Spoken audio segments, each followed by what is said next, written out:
generálního štábu k vám hovoří generál Ernesto Alejandro de la Picho. Mám pro vás několik dobrých zpráv.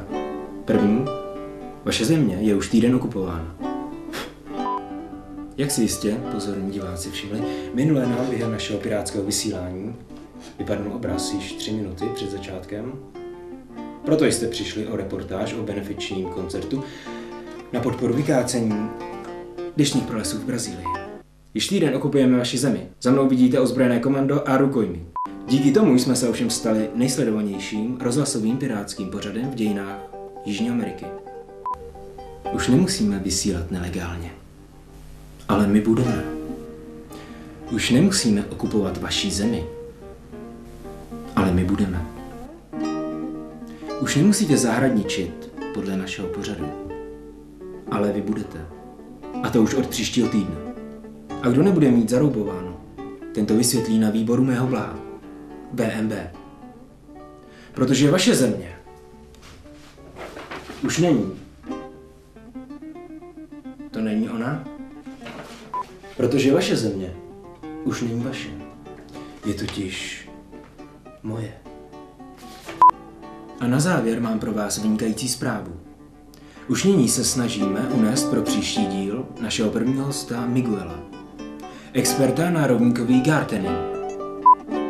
A nyní k politické situaci. Ale ještě předtím. Proč jsou deštné pralesy škodlivé pro naše zahrádky? Možná nám to příští týden objasní Miguel. Jediný Argentinec, kterého se vyplatí mučit. No a proč jsme zakoupili nové skřipce Total Paint 3000 s rozpětím 3 metry? Protože pouze natáhnutý Miguel vám může lecos říct o pěstování dužnatých plodů kokosovníku a banánovníku. A nyní k politické situaci v zemi se dostaneme příště, protože ještě tu mám důležitou práci.